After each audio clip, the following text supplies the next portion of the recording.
The battle of the ballots in the gubernatorial recall election. Yeah, with just 5 more days to go, the recall election is in the final stretch as Governor Newsom, Larry Elder, and other candidates canvass the state to make their cases to voters. KPIX 5's Kenny Choi on what we can learn from the ballots that have already been turned in. Kenny?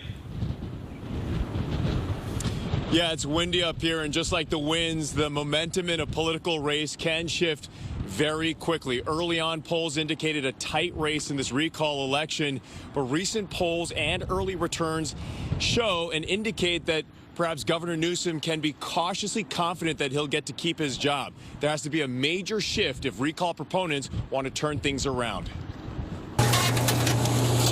Of the more than 22 million ballots sent to voters, about 1 in 3 have been returned. Voter apathy, admittedly the biggest challenge for Newsom's campaign early on, doesn't appear to be an issue anymore. You're being told to vote on one item. The postage is paid, the ballot's sitting there on your counter. Maybe it doesn't take a lot of enthusiasm to actually just go ahead and mail that in. The rate of return of Democrats and Republicans is similar, around 30 to 35%. But because there are nearly twice as many registered Democrats as Republicans, Democrats have an advantage with nearly 2 million more ballots submitted at the moment. I've said that I think around a 1.3 million vote buffer going into, that last weekend would be more than enough for the Newsom campaign to withstand a big potential red shift at the end. That red shift would happen if enough Republicans show up on Election Day.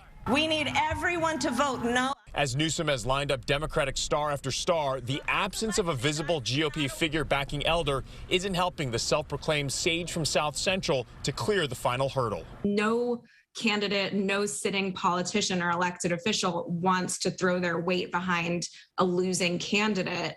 A lot of Republicans, even if they're diehard GOP members, realize that this is an uphill battle. If a red shift happens on Tuesday and the race tightens into the night, Newsom's team can likely count on the final shift to be in their favor, according to political experts. Those are late ballots. We know from, and there's study after study, if you want that, called the blue shift. Basically, those ballots in California that are going to be counted after election night and come in, in the days following are going to be strongly Democratic.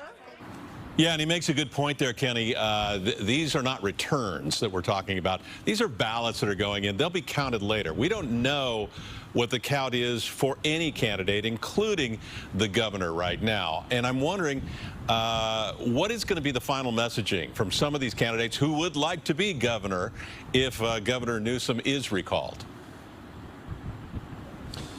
You're right, Ken. When you take a look at the electorate, more than 50% of seniors have already returned their ballots. When you look at the demographic, 18 to 34 young adults, it's very different. Only 15% have returned their ballots. So in the final days, you could expect these candidates to really target these younger voters. That's why you're seeing that ad for the Newsom campaign featuring former President Barack Obama.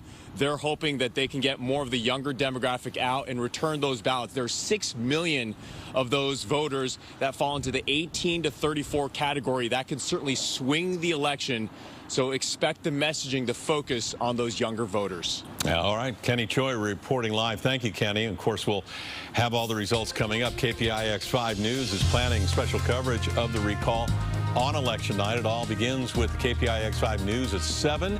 And then extended coverage throughout the evening on CBSN Bay Area. The vote count could stretch into Wednesday, and our coverage continues with KPIX 5 Morning News at 4:30, and then ongoing live coverage on CBSN Bay Area.